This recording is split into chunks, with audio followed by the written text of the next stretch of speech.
Assalomu alaykum, kanalimizga xush kelibsiz.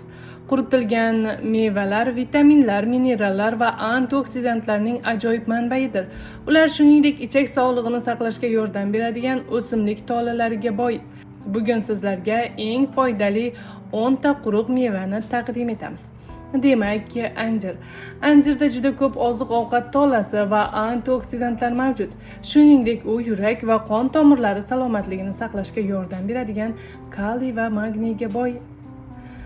Mayiz. Mayiz tarkibida ko'p miqdorda temir va antioksidantlar mavjud bo'lib, ular immunitet tizimini mustahkamlashga va tanadagi erkin radikallarga qarshi kurashishga yordam beradi. Quritilgan o'riklar.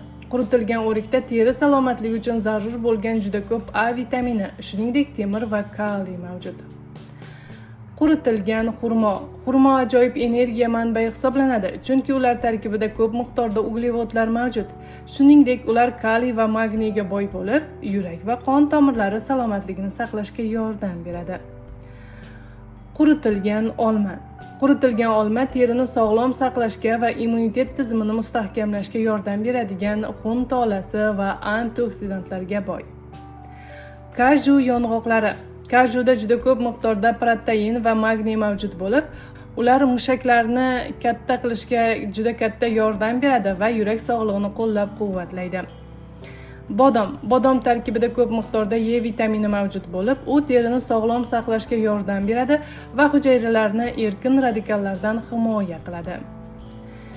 Hindiston yong'og'i. Hindiston yong'og'i miya faoliyatini yaxshilashga va terini sog'lom saqlashga yordam beradigan yog'li kislotalarga boy. Olxo'ri. Olxo'rda ko'p miqdorda oziq-ovqat tolasi va antioksidantlar mavjud bo'lib, ular immunitet tizimini mustahkamlashga va tanadagi stressga qarshi kurashishga yordam beradi. Shuningdek, u yurak va qon tomirlarining sog'lig'ini saqlashga yordam beradigan juda ko'p kaliyni o'z ichiga oladi. Azizlar, sizlarga yetkazmoqchi bo'lgan yana bir foydali ma'lumotimiz shulardan iborat edi. Hayron o'z kanalini kuzating va doimo sog' salomat bo'ling.